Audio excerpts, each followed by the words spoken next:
Mahkamah Kehormatan Dewan bisa meminta bantuan kepolisian untuk memanggil secara paksa. Itu diatur di sana. Nah, bisa itu memanggil bagaimana caranya paksa kalau dengan misalnya bantuan teradu kepolisian? tidak mau datang? Oke. Kalau saksi, tetapi kalau untuk teradu tidak diatur di sana, ya. Tapi tentu kita juga punya hak untuk melakukan terobosan. Saksi saja bisa dipanggil secara paksa, apalagi teradu, kan begitu. Jadi ini menjadi terobosan kami nantinya, dan tentu kita berharap ya bahwa si teradu ini ya betul-betul hormat kepada peraturan, hormat kepada jabatan. Baik. Hormat kepada Jadi MKD bisa in absentia lembaga ini, Bang, DPR. Ya datanglah. Bang Junimart tadi Mas Ganjar tanya, jadi ini bisa sidang in absentia juga dong MKD atau ternyata gimana? bisa in absentia ini, Bang, ternyata ya. Bisa saja. Karena pembahasan putusan juga ya di dalam tata beracara ya tidak harus dihadiri oleh teradu. Itu di tata beracara. Dan mungkin perlu digarisbawahi juga, Bang. Akui bahwa perlu digarisbawahi, seandainya yang diundang itu tidak datang, itu menegaskan dugaan terjadinya pelanggaran etik tadi itu. Ya, memang perkara yang sebelumnya misalnya Donald Trump, saya mengatakan justru kalau misalnya teradu itu ingkar janji, ini bagian dari pelanggaran kode etik. Kan begitu. Tapi satu hal yang kita lupa, masyarakat Indonesia lupa, bahwa apabila seorang anggota DPR sudah pernah diputus bersalah, ya ringan, sedang, atau berat untuk pemberhentian 3 bulan, maka putusan tersebut menjadi bagian pertimbangan nanti dalam sidang MKD dalam mengambil keputusan. Ini menjadi kata kunci nanti dalam persidangan. Jadi ada pemberatan, ada pemberatan di sidang kali ini ke situ ya. Sudah melanggar sebelumnya. Iya, oke. Baik Bang Junimart, nanti kita harus sudah dulu, nanti kami akan lanjutkan, termasuk tadi ada pertanyaan yang mungkin nanti harus dijawab juga oleh Bang Junimart terkait kewenangan MKD ya, apakah juga bisa membedah substansi dari isi rekaman percakapan dan lain sebagainya. Kita akan lanjutkan nanti usai jeda berikut ini.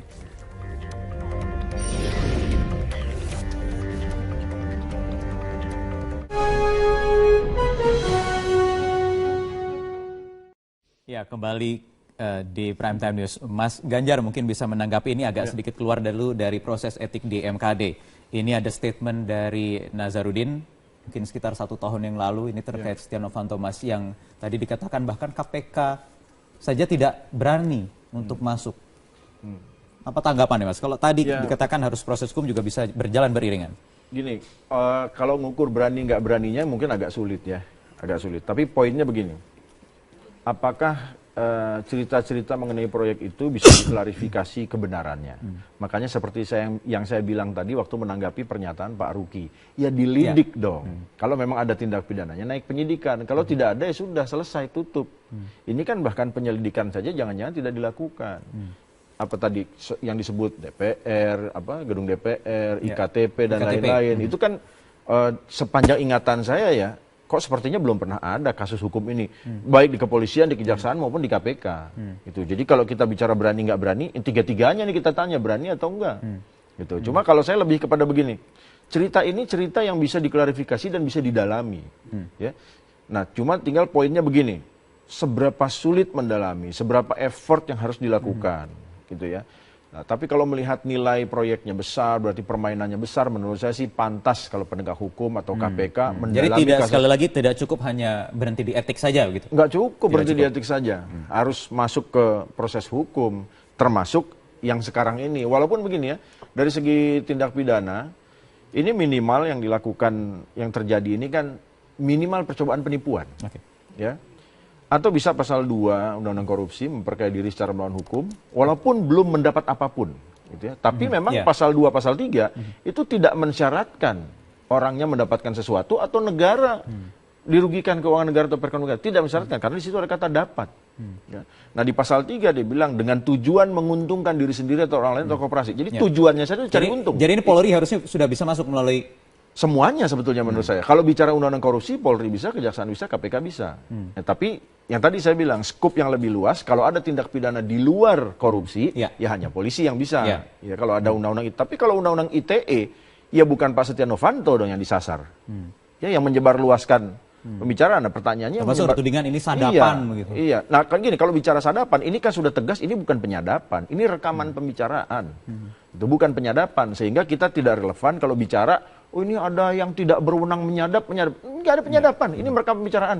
Saya ketemu Anda, duduk berduaan, saya rekam diam-diam. Udah selesai. Gitu. Setiap orang bisa melakukan itu. Tidak ada telepon seluler yang disadap. Kalau penyadapan itu kan intersepsi, saluran komunikasi intersepsi. Ini rekaman pembicaraan, ketemu langsung, diam-diam, handphone saya di kantong merekam. Gitu. Siapa aja bisa melakukan itu, maka hati-hati kalau bicara sama orang memang. Gitu. Poinnya kan itu.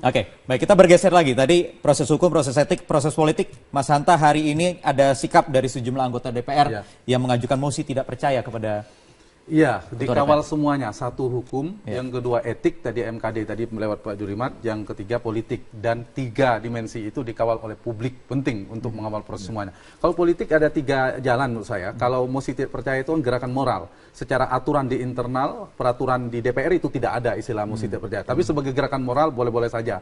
Nah, yang bisa ditempuh sebenarnya, satu tadi yang saya katakan, Golkar bisa menarik nama itu misalnya dengan pertimbangan internal partainya karena menunjukkan komitmen kepada publik, karena kuatnya arus aspirasi publik, bisa mengganti dengan nama lain. Itu satu. Yang kedua juga bisa ditempuh melalui angket sebenarnya, pansus yang sudah diusulkan, saya dengar ada dari politisi PKB, politisi Nasdem dan lain sebagainya, itu bahkan bisa secara komprehensif untuk membuka semuanya satu persatu semuanya. Karena kalau di Undang MD 3 saya baca juga bisa masuk ke arah sana, syaratnya juga tidak berat amat. Nah, ini juga bisa menjadi pintu masuk bagi secara politik oleh anggota DPR. Kalau jadi setuju Mas Hanta ada suara-suara ini untuk mendorong pansus? Ya, kalau mau komprehensif semuanya saja. Kalau pansus arahnya kan salah satu misalnya dalam rangka untuk menyelidiki terkait dengan penyelenggaraan undang-undang, peraturan negara dan atau kebijakan strategis yang ada kaitan dengan hajat hidup orang banyak dan seterusnya. Nah, namanya bukan kasus sekedar Pak Setia Novanto, tapi Freeport. Secara keseluruhan bisa dibuka satu persatu dan ujungnya untuk perbaikan, mengoreksi sistem pengelolaan sumber daya alam kita. Jadi buka saja, yang satu menuduh yang ini, katanya ini pertarungan 2 kelompok dan sebagainya. Nah, walaupun ini karena pansus ini kan proses politik, konsekuensi dan implikasi yang ditimbulkan nanti belakang. Ya, tapi memang bisa macam-macam, bisa saja liar karena ini bisa menyeret siapa saja begitu, ya, tidak hanya ketua DPR. Kalau memang ternyata ada indikasi bersalah, ya justru bagus kan, publik kalau itu mau klarifikasi semua, klarifikasi semuanya. Iya, terang benderang, bisa semuanya terbuka. Jadi itu ruang politiknya. Menurut saya anggota DPR bisa menempuh itu, fraksi partai bisa menempuh itu. Khusus yang fraksi-fraksi bisa mengusung pansus angket tadi, karena itu ada pijakannya di MD 3, atau tadi untuk konteks Golkar juga bisa melakukan itu.